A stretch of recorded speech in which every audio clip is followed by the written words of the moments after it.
Your chain is hitting the lavalier, and you take it off just for the interview? Or you can pull it out. Yeah. Or pull Nah, it I don't pull it out. Old school. Soul food is the type of cuisine that is good for the soul. We do everything here as processing. We don't do nothing quick here, so that's why if you come to our food trucks, you might be way in. We're not just whipping stuff out the can.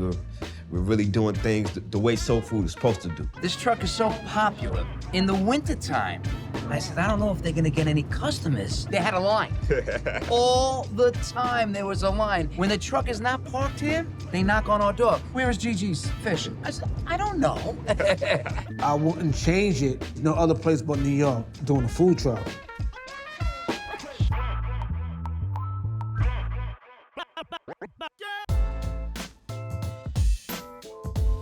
And what you just ordered?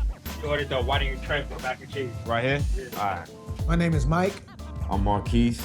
and we're the owners of Gigi's Fish and Chips. Right now, we're at our restaurant location, located 234 Hoyt Street in the Gowanus area of Brooklyn. We have 2 food trucks. The restaurant is open Tuesdays through Thursdays. Our food trucks, 7 days a week, depending on the weather and different things in that nature. Been in operation since 2018. We started out with 1 small truck. We grew into the bigger truck. Right now, we're establishing a restaurant. The type of food we serve on the truck is fish and chip. That would be whiting and catfish. Comes with coleslaw, fresh cut fries. We also do candy yams, mac and cheese, collard greens. All the essential things that goes with soul food. It's just not energy, but it gives you that soulful feeling of eating something that's perfectly good for your soul. Our biggest seller, I would say, is the catfish when we have it available because it just sells out. Right here is Catfish.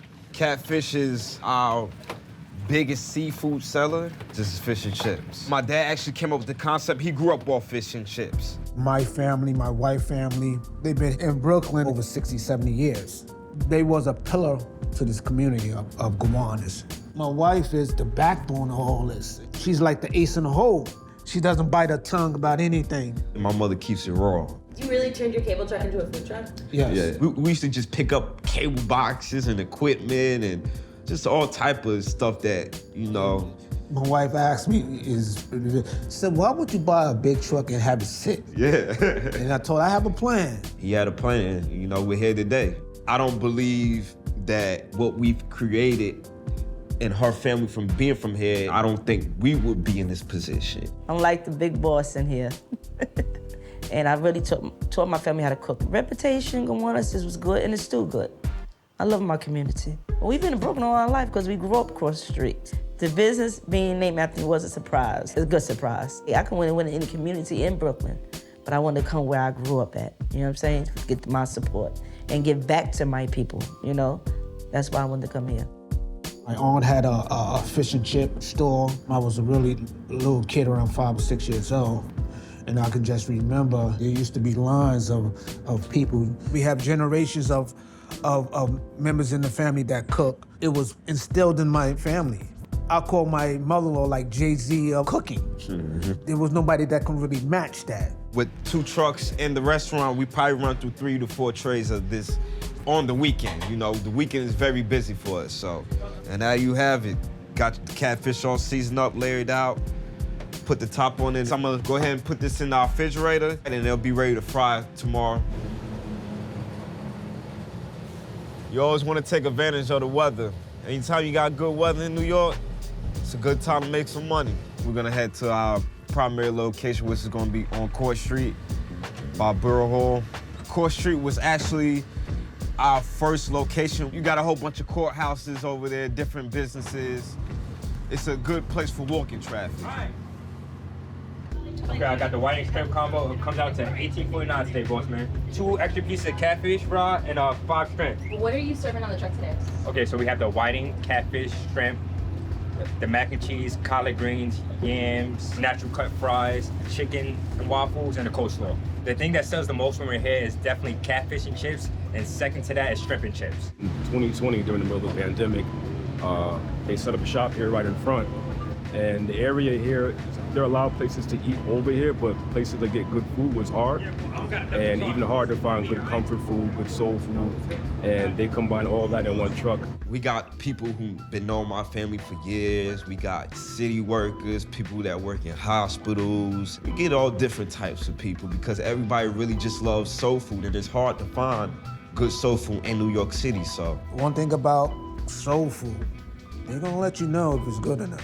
There ain't no faking, they ain't faking that. Incorporating soul food within fish and chip was the best thing that happened for fish and chip. And to serve fish and grits in the morning was like a fresher breath air to a lot of city workers. Started from fish and grits. This is ambrosia. What does that mean? Food of the gods. You want to say one of my shrimp?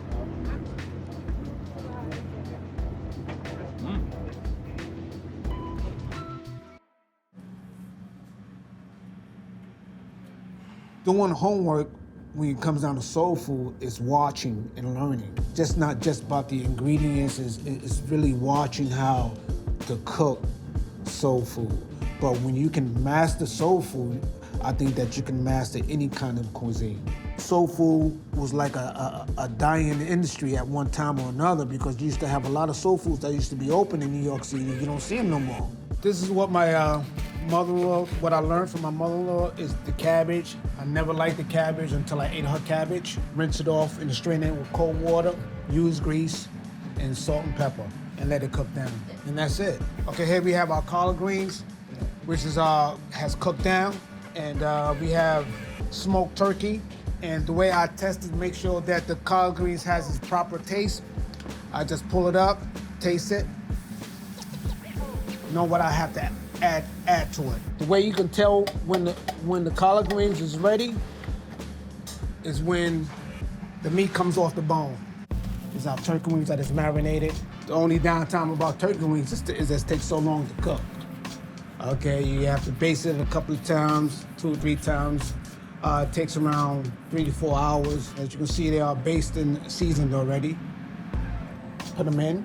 Not too much water, but just enough water to do your base. Turkey wings is an old-time meat. It's a slow cook of what I'm looking for is the browning. So this is the finished product for the turkey wings. You want it to be a caramel color. Everybody knows Turkey Tuesday, that we will have turkey wings on the truck every Tuesday. Raising in Brooklyn it has a million stories to it. My whole entire family works at the restaurant. My wife, I have my 2 nephews, Zion Bush and Ramel Gasby. And I also have my cousin, Roslyn. My kids, Makia Brown, Michael Jr. I have friends that came up and moved here, KG and my Italian brother, Luke. I believe it is important to keep a family business. Family is non-negotiable. You have to take care of your family, man. Everybody knows Gasby's. When I met my wife, I seen what it actually did for this neighborhood. My mother-in-law had a reputation of cooking anything. She was well known because she had 15 kids. This area is a less fortunate area, so not everybody would have a home-cooked meal to go to every night. That's when my grandmother came in. She fed anybody who she felt that needed a meal and who respected her. I have my older sister, Annie, and I have my younger sister, Bridget. This is my mother and father, Louise and Albert Gasby. This is my grandmother, Ann Warren. This is my mother's cousin, Moselle Warren. Basically, we learned our cooking skills from my mother and this lady, Moselle, her cousin. We had friends that would come, and it was no one that they wouldn't feed. You may not see a person for a whole year, but on Thanksgiving, you're gonna see that person. You're gonna see that person. Because you're gonna come for that plate. Anybody would knock on that door for Thanksgiving, no matter who you was, she would feed you. My best time with my mother-in-law is Thanksgiving. It was like an art, the way she used to handle her cooking. And that's why I put this wall up, just to show my appreciation to these people. You know, they had a piece of us. Back in the days, you was raised by a village, and these are part of our village right here. They taught us to put that in our kids. And to give back. I'm proud of my kids, you know, and I'm proud of what we create as a family. Cooking is part of life. It's something that does things to people, just like music does. Like my dad said, it's all a legacy here. I believe we're here today because of my grandmother and my other grandmother. People don't never die, they live through you. So when me and my dad go, the next generation is just gonna keep going through us. Gowanus and Gigi's goes hand in hand. I want my family to be remembered that we're great hustlers. We can turn something to something. You know, like this is already in our blood.